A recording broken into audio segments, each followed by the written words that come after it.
C'est l'heure de la revue de la presse et des médias israéliens ce matin sur Studio Kalita, une revue relayée sur les ondes des radios juives parisiennes. Et ce matin, un titre domine les manchettes de la presse et des médias israéliens. Et ce titre, ce n'est pas la conférence économique au Bahreïn, ni même la rencontre au sommet d'hier entre les trois conseillers à la sécurité nationale israéliens, américains et russes. Non, ce titre qui domine était encore incroyable il y a 3 jours, mais depuis hier soir, il n'est peut-être pas si incohérent qu'on pourrait le penser. Et ce titre, on peut le résumer ainsi. Et si les élections du 17 septembre étaient annulées? En effet, depuis hier soir, les rumeurs se sont transformées en déclarations plus officielles. Et c'est apparemment vrai. Le Premier ministre entreprend actuellement des démarches afin de faire voter par la 21e Knesset l'annulation de sa dissolution qui est intervenue il y a près d'un mois, le 29 mai dernier. C'est-à-dire une dissolution d'une Knesset par elle-même. Le Israël Hayom qui semble pleinement adhérer à ce projet le détail dans sa manchette. Il appelle ça le plan de Binyamin Netanyahou, former un gouvernement d'union avec Benny Gantz, mais sans Yair Lapid. Et pour ce faire, M. Netanyahou peut désormais compter sur un allié de poids en la personne du président de la Knesset, Yuli Edelstein. Celui-ci a avoué avoir reçu au cours des dernières semaines des sollicitations de la part de dizaines de députés en faveur de l'annulation de ces élections et de l'annulation donc de la dissolution du Parlement. Le Yediot Aharonot parle ce matin de drame politique avec les propos de Netanyahou selon lesquels il envisage l'annulation des élections. Le Yediot titre « Demi-tour pour Binyamin Netanyahou » et le journal d'expliquer que les sondages internes que le Premier ministre a reçus au cours des dernières semaines n'étaient pas favorables au Likoud. Le président de la Knesset a donc été mobilisé pour envisager de mettre fin à la trêve parlementaire et permettre ainsi à la 21e Knesset de se réunir pour voter l'annulation de la loi sur sa propre dissolution. Le Yediot Aharonot cite des responsables du Likoud qui parlent de contact avec Bleu-Blanc. Mais hier, Benny Gantz a été très clair. Tout cela n'est que du bluff. Binyamin Netanyahou ment. Il n'y a pas de négociation. Le Maariv, lui aussi, consacre sa manchette à ce développement. Le journal publie une grande photo du Premier ministre et titre au Likoud, on confirme la démarche et l'on vérifie la proposition de Yuli Edelstein qui prétend avoir trouvé un cadre qui lui permettrait l'annulation de la loi sur la dissolution du Parlement et de rappeler qu'il faut 80 députés pour annuler une telle loi. Selon le Maariv, les partis orthodoxes et les partis de la droite religieuse sont favorables à une telle démarche. Mais à Bleu-Blanc, on s'oppose, et l'on dit qu'il s'agit là d'un nouveau coup de bluff de Netanyahou destiné à faire oublier qu'il n'a pas réussi à former un gouvernement il y a un mois. Enfin, le Haaretz, avec là encore une photo de Netanyahou et quasiment le même titre, Netanyahou envisage d'annuler les élections. Réaction du parti bleu-blanc, le Premier ministre a peur du jugement du peuple. Le Haaretz souligne que pour l'heure, le plan visant à annuler les élections n'a pas encore été soumis à l'aval du conseiller juridique du gouvernement. Qu'écrivent les éditorialistes à propos de ce développement ce matin? Ben Caspit dans le Maariv écrit « Il est difficile d'imaginer à quel niveau de ridicule le Premier ministre est en train de plonger la classe politique israélienne dans ses tentatives d'échapper à la justice. » Sima Kadmon dans le Yediot Aharonot parle, elle, de survie, de Hissardout, c'est le terme en ivrite, en hébreu, et c'est un mot que les Israéliens connaissent bien parce que c'est le nom de l'un des programmes de télé-réalité favoris, ce que l'on pourrait appeler le Koh Lanta israélien.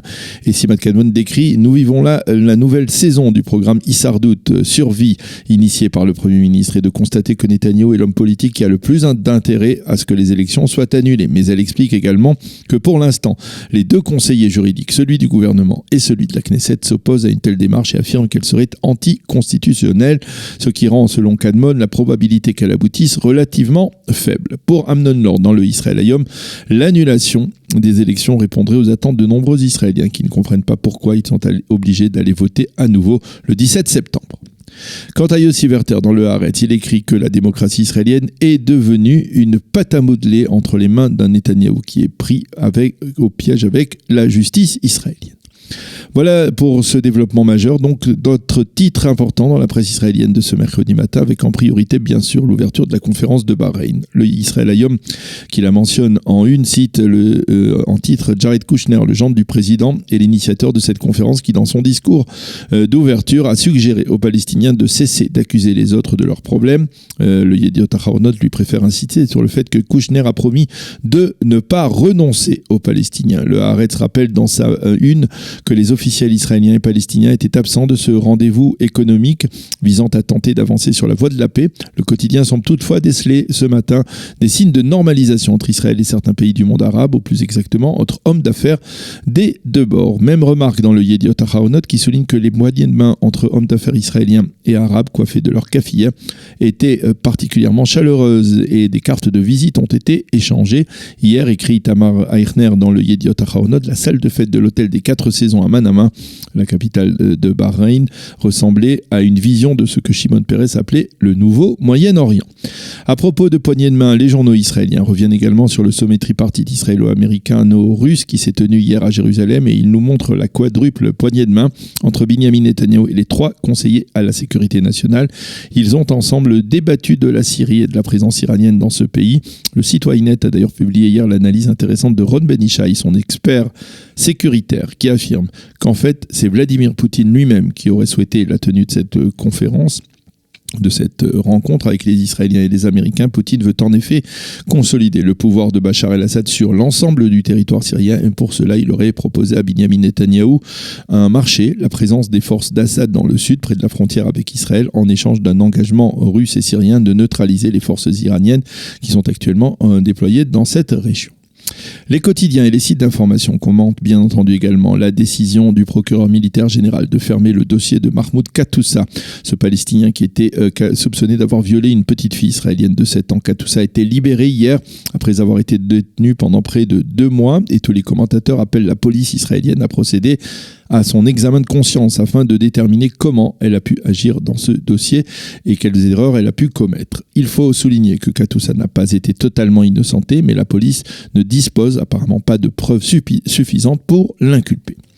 Et puis le Israël Hayom nous rappelle que c'est demain que se tiendra à Jérusalem son forum international, le forum international israélo-américain, en présence de plusieurs invités de marque, tels que l'ancienne ambassadrice des États-Unis à l'ONU, Nikki Haley, le conseiller du président Trump, Jason Greenblatt, et à l'occasion de ce forum, Nathan Sharansky, l'ex-président de l'Agence juive, qui avait reçu des mains du président George Bush la médaille de la liberté, publie ce matin un éditorial dans lequel il rappelle que sans le soutien de l'administration Bush, l'alliance massive des juifs de l'ex-Union soviétique n'aurait pas pu se concrétiser. Voilà donc pour cette revue de la presse et des médias israéliens de ce mercredi matin. Nous allons marquer une pause avant de poursuivre notre programme.